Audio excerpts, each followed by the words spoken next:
Hi everyone, today we're going to be doing an ES-335 wiring harness. I'm just going to show you how to wire the main harness itself, the main controls, so the switch, the pots and the jack.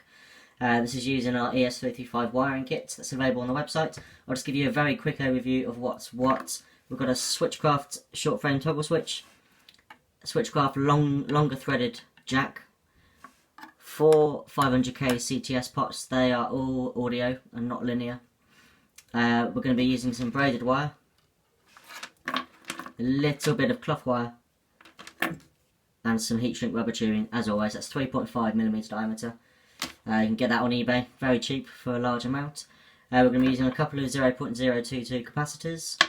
Just to give you an overview of the equipment that's going to be used, I've got a Hakko soldering station at 60 watts, temperature adjustable. We've got some tinned copper, which does come with the wiring kit anyway, and this is lead-free silver solder. Recently been using that, which is pretty decent. Okay, so obviously the main issue with wiring an ES-335 is you don't have the back cover control cavity, access to the cavity from the back. So you need to make yourself a template like this.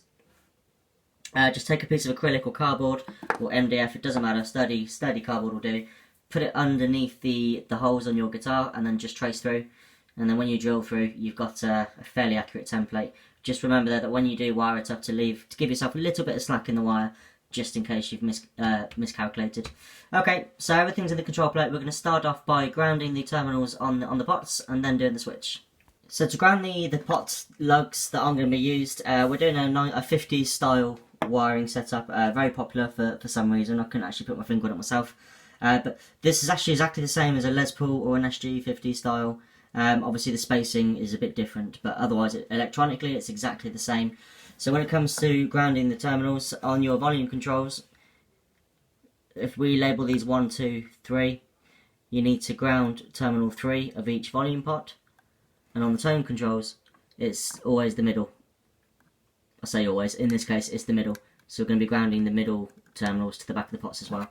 There's two ways of doing this. You can either use a snippet of wire connecting the two, or you can do it this way, where it just bends the terminal onto the back of the pot casing. So we'll fill the eyelet with solder.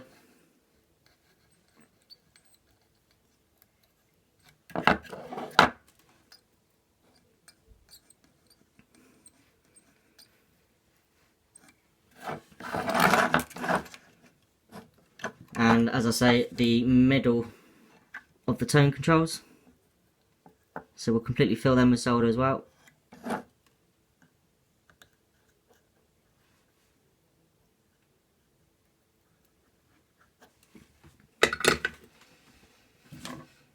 Okay, and when that's cooled, bend the terminal onto the back of the pot casing and solder that down in place. Now, like I say, you don't have to do it this way. You can quite simply just use a snippet of wire and connect the two. So I'm just going to hold my soldering iron behind.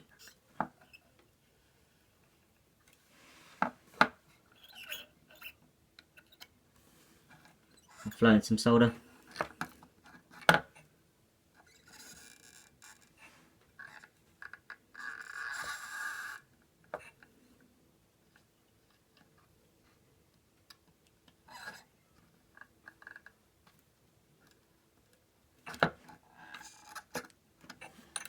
All good.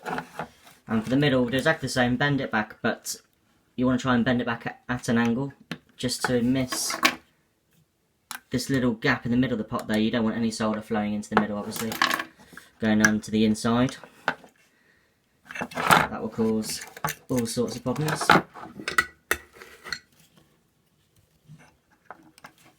So same again, hold your soldering iron behind it, flowing your solder to create a bridge.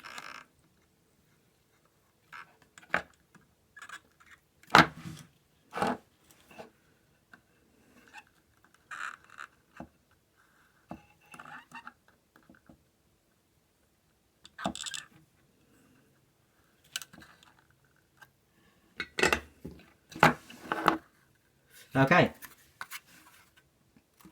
If you can see that there you go. You can see the bridge between the two. Okay, so the pots, the terminals are grounded. Now we're going to move on to the switch. We're going to be using braided wire, and that will eventually be used to connect all 4 pots together and be running to the jack as well. For the switch, I'll just explain quickly what each terminal or lug on the switch actually does. So this is a Switchcraft short frame toggle switch. If I give you a bird's eye view, you can see there that there are 1, 2, 3, 4, 5 different lugs. The fat one in the middle, that's the ground. The 2 either side are the output to the volume controls, and the 2 on the back are the output to the jack. So in our situation, this one is the bridge output, so that's going to be going to the output of the bridge volume control. This one here is the neck. The fat one, or the chunky one in the middle, is the ground, and the 2 at the back, we'll bend them together and they'll be the output to the jack socket. So we're going to start off just by putting a length of tinned copper through the ground lug. Now the lugs on these short frame switches are a bit fatter than on the standard switches. So if you are using temperature adjustable soldering iron, you might want to adjust the temperature to a higher setting. So feed it through and give it a good soldering in place. I'm just going to adjust the temperature of mine.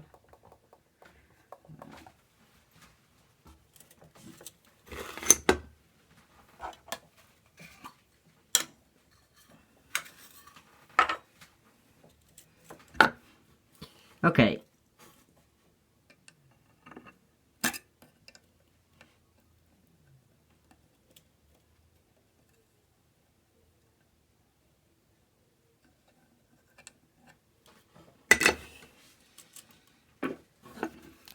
If you're a bit pedantic like me, you want to trim off some excess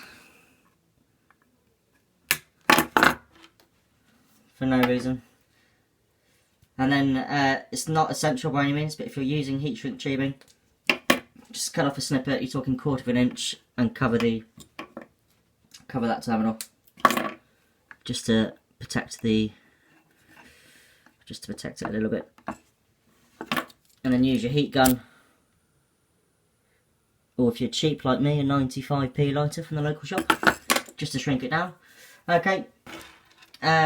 Obviously I did say earlier in the video that we're going to be using braided guitar wire. So you need 2 lengths, and we're going to be connecting this terminal here on the switch, this lug, which is what's going to the middle of the bridge volume control. But we're using braided wire, so if you've used this before, you'll know what to do in this sense. So you push back the outer braid. That leaves you with the inner cloth. Push back the inner cloth. Oh, that's a bit fidgety. Push back the cloth. And that reveals the inner wire. Thread that through.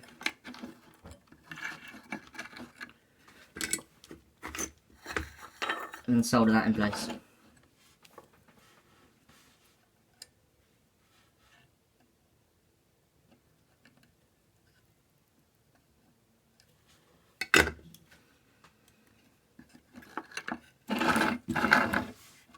Push the cloth back down.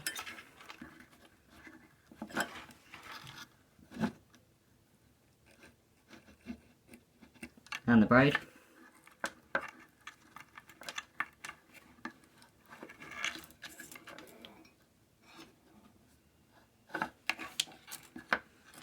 And again, cover that with some rubber tubing. It's not essential by any means. I just tend to do it out of habit.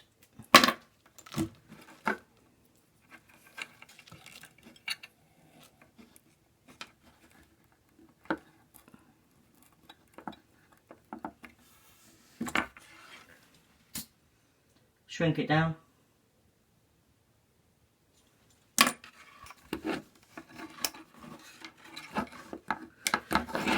Okay, and then we're using a second length braided wire, which is going to be running from the outputs to the jack socket.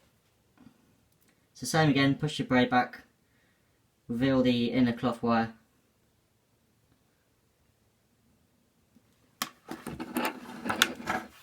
Thread that through both terminals.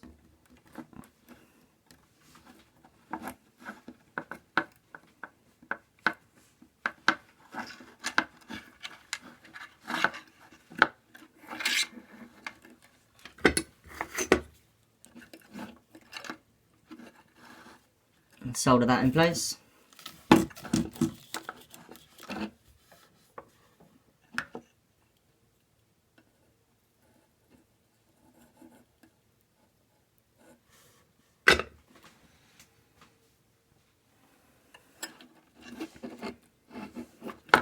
Push your braid back down.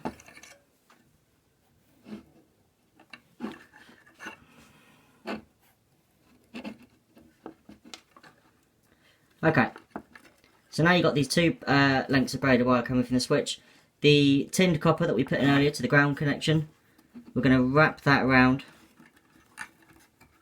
both of them.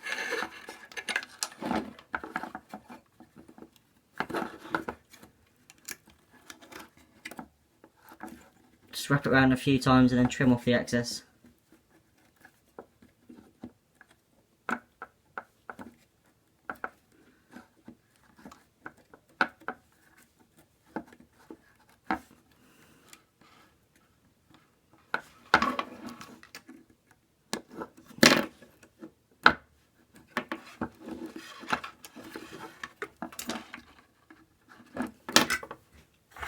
And then solder that in place just to keep it.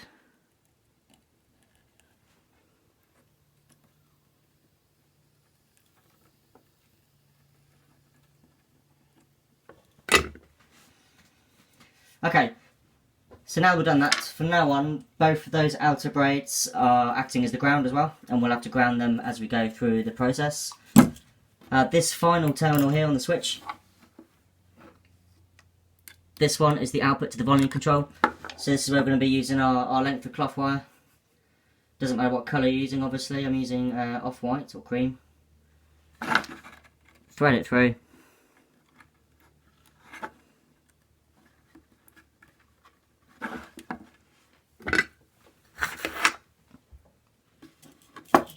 Solder that in place.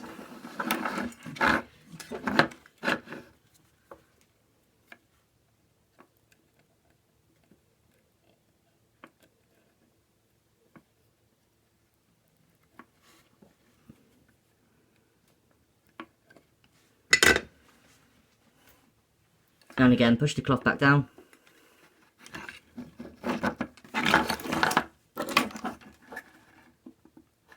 And cover it with some rubber tubing.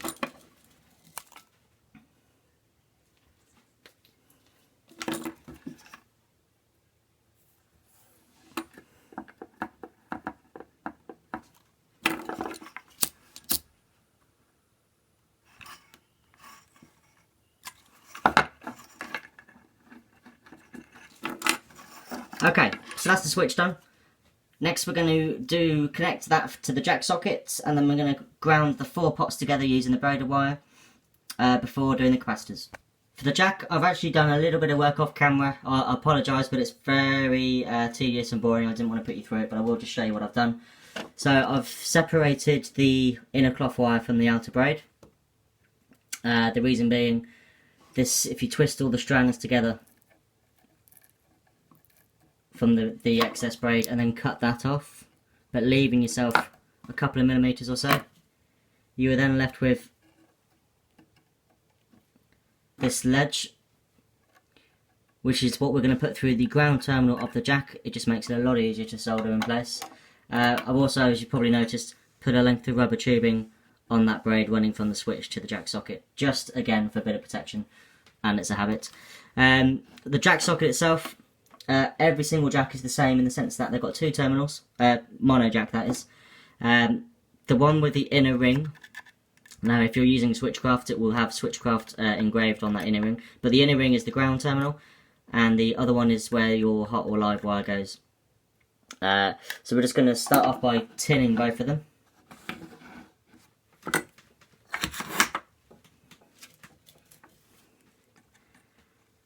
So I'm just putting my soldering iron behind the terminal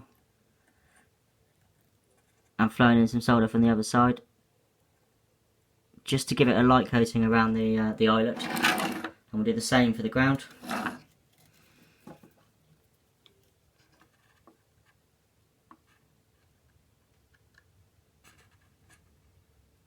Just a little bit.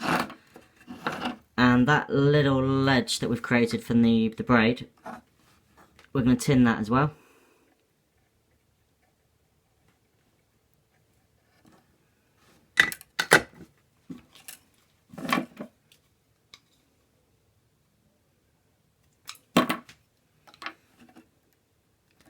But just before we connect everything, we're just going to run a ½ inch or so length of tubing. Just put that up up the wire and out of the way for now.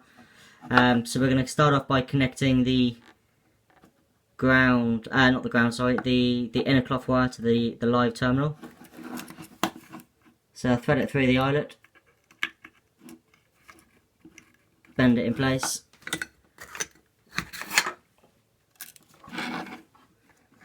and then solder that in place.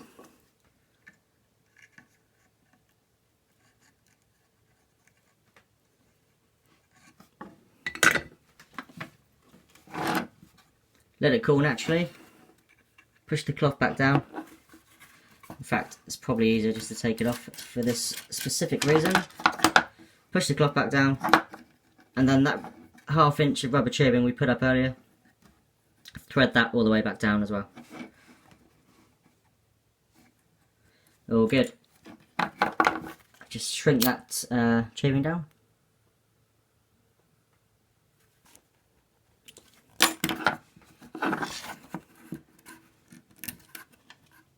Putting the jack back, securing the jack back in the template.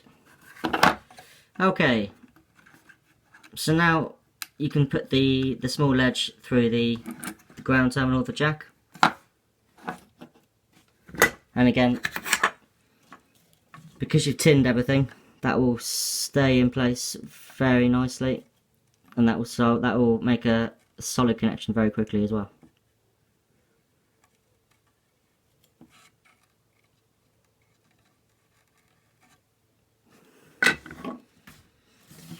Okay, there you go. Just give you a close up. So that's the jack done. Next we're going to be using this second length of braided wire that's coming from the switch. We're going to use that to connect all four pots together. And then at the end, the inner cloth wire, if you can see that in the top right hand corner, is going to be going to the middle, the output lug there of the bridge volume control. So as with any guitar circuit, doesn't matter if it's a Les Paul or a Telecaster, ES-335, you need to have the ground circuits. So obviously you need to ground all four pots together. That's where this braided wire comes into play.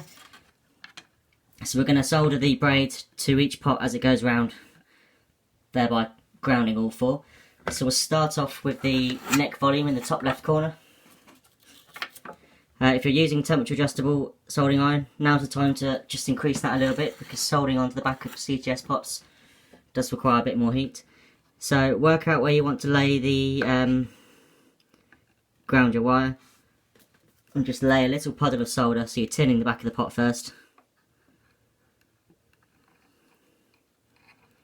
Just flow it in.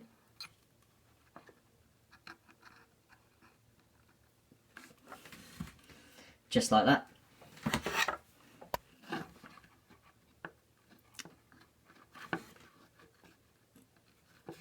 Right, okay. So then we're going to ground this braid to the pot. So hold your soldering iron to the side, and the solder will start to creep onto the braid.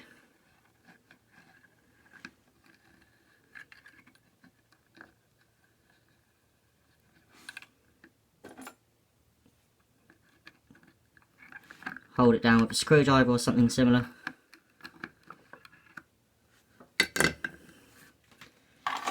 Okay. Now as the wire goes round, we're going to be using a bit of rubber tubing in between each pot, just to guarantee that that braid doesn't come into contact with anything it shouldn't when it's inside your guitar. So just heat that down with your lighter or your heat gun, or if you're really skilled you can use the heat from your soldering iron, but it takes ages.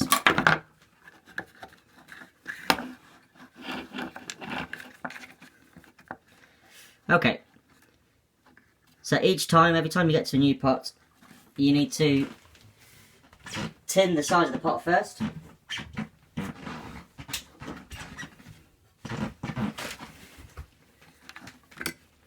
So decide where you're going to connect your ground. Tin the pot, so just hold your soldering iron to the side. You can of course do it all on the top if you prefer, whatever's easiest for you. Either way, tin it first. You also need to tin the inside of the braid.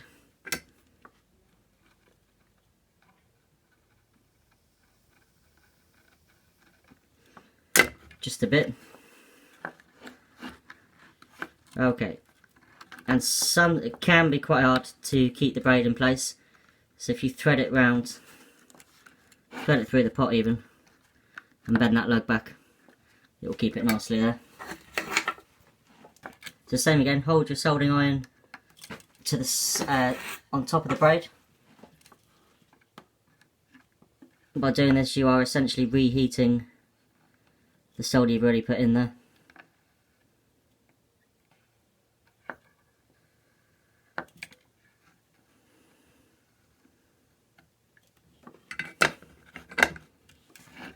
Let it cool naturally, as I just failed.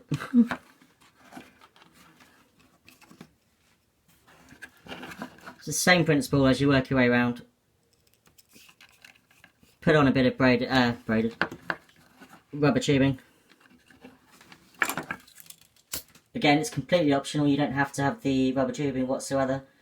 But if you ever open up a Les Paul, you'll see a lot of them. That braided wire that's coming from the toggle switch to the jack that runs in between the two the controls. You'll find a lot of, especially high-end models, will have it shielded or protected with some rubber or plastic, or I think it's PVC tubing to be correct. So same again, soldering iron to the side, tin the side of the pot,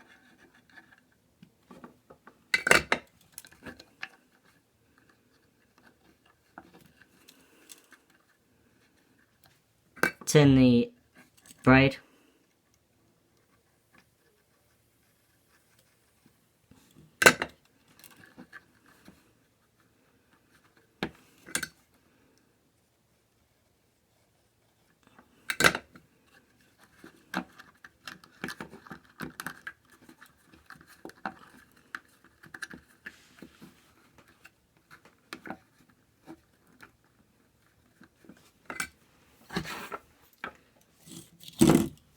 soldering iron to the side,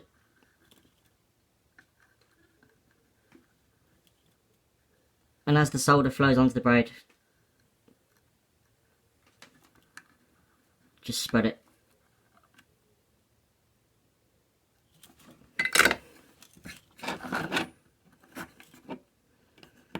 Let it cool.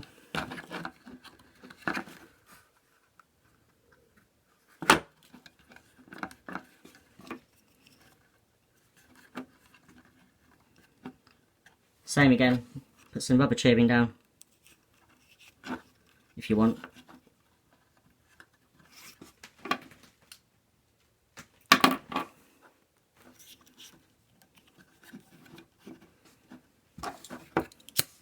Shrink it down.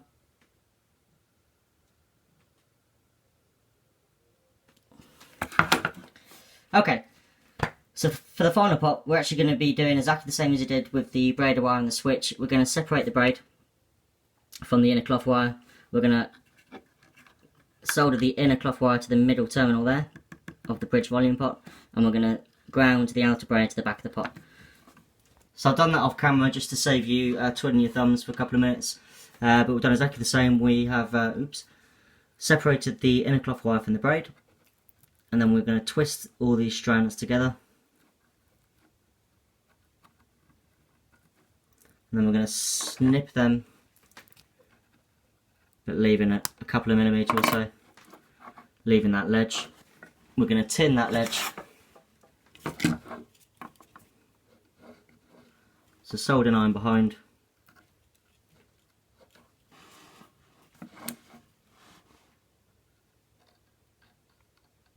Let it heat up. Flow in your solder. We're going to fill the eyelet of the bridge volume, the middle terminal. We're just going to fill that with solder as well. We're going to push this cloth back.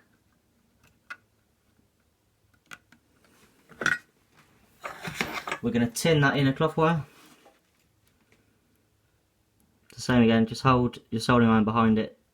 When it's hot enough, flow your solder directly onto the strands and it will melt. And then we're going to solder that inner cloth wire to the eyelet.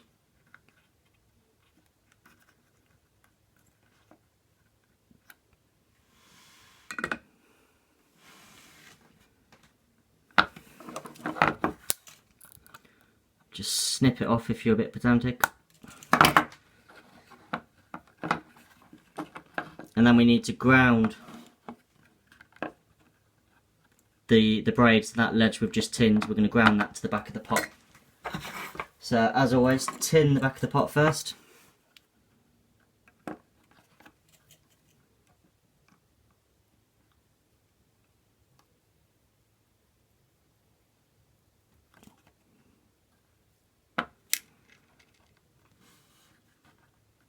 And then when you've done that, you can solder the braid quite easily. Tinning is winning, as they say.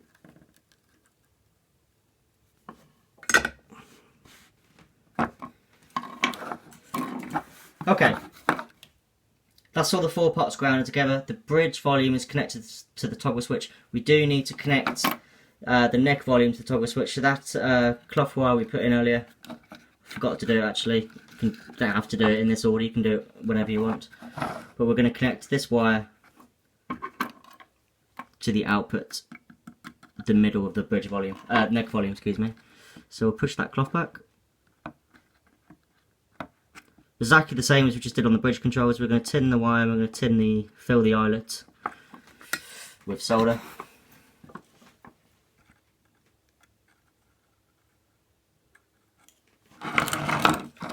Just give you a rear view. Fill that with solder.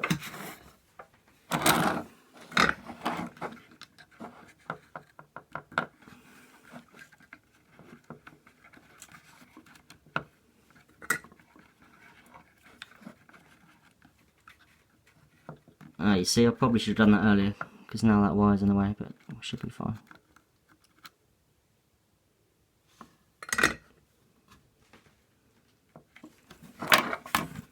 Just snip any protruding wires off.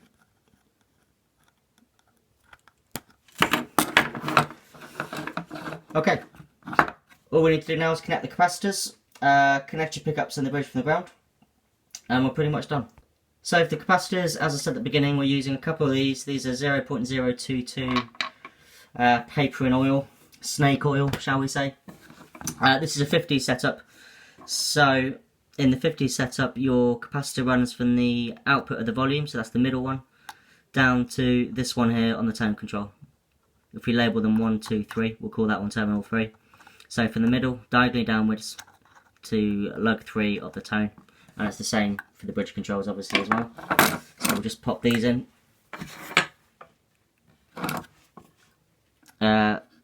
Just going to heat that up. Pop the capacitor in. Oh, that always happens.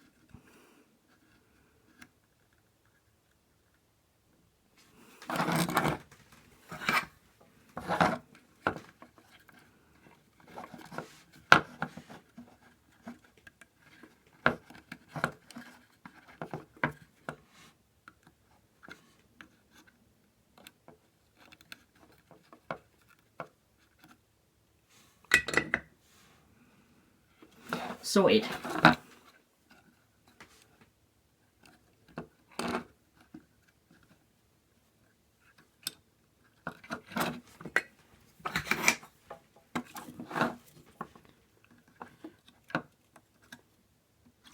I've read a little bit online about people burning out capacitors and using heat sinks to take the heat away before it damages the capacitor. By all means do, but you really do have to apply a lot of heat to damage a capacitor, unless you're using a very cheap ceramic capacitor, for example. If you're using a high quality orange drop, or if you've certainly gone and paid $15, or pounds, excuse me, we are in England, for paper and oil, I'd be absolutely amazed if you burn out a capacitor. But either way, if you fill the eyelet first, and then all you got to do is heat it up again and drop the capacitor in, you won't have any problems. But by all means, if you've got the equipment for using heat sinks, crocodile clips work a treat, then use them. But like I say, you do very well to burn it.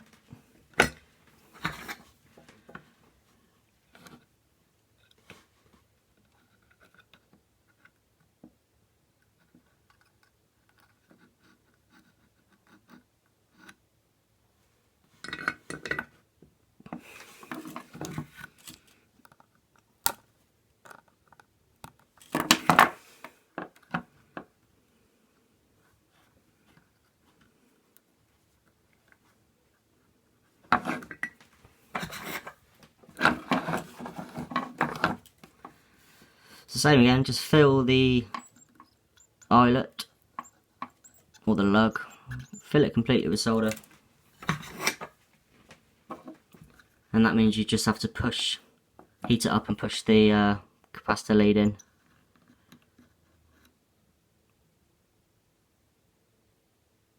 And by doing it that way, with or without a heat sink, like a crocodile clip, you won't burn it. I mean, my soldering iron is currently set on a high setting, and I cannot remember the last time I burnt out a capacitor. Probably when I first started soldering a few years ago. Right, okay, that is the initial harness done. You've got your switch, the jack, the 4 controls, well, the controls and the capacitors. That's how you wire an ES-335 harness. Now, this setup will fit exactly the same for an Epiphone, Casino or Dot guitar, even though the jack socket, I think, runs down here somewhere. This is for a Gibson or any model where the jack is on the top, going through the actual top of the guitar. If it's on the side plate, it's going to be running through here because there's no F-holes. It'll be somewhere around here, off the board. The reason why I've got the braid going on the outside here is to keep anything that's in here is basically going to be seen through the F-hole. Which for me anyway is a big no-no. So to connect your pickups, if it's braided wire or not, it doesn't really matter, but you always ground it to the back of the pot, potentially the side, and the hot or the live wire goes to this terminal, the input of each volume control, and then you're going to need to connect the ground wire coming from the tailpiece normally to the back of either of the neck pots, whichever one is nearer. It will vary from guitar to guitar. So thank you very much for watching, guys. That's how you wire an ES-335 harness. If you have any questions, comments, or if you're going to abuse me about the lighting, I have filmed this at night time, by all means, please subscribe to our fledgling channel, and we'll see you next time.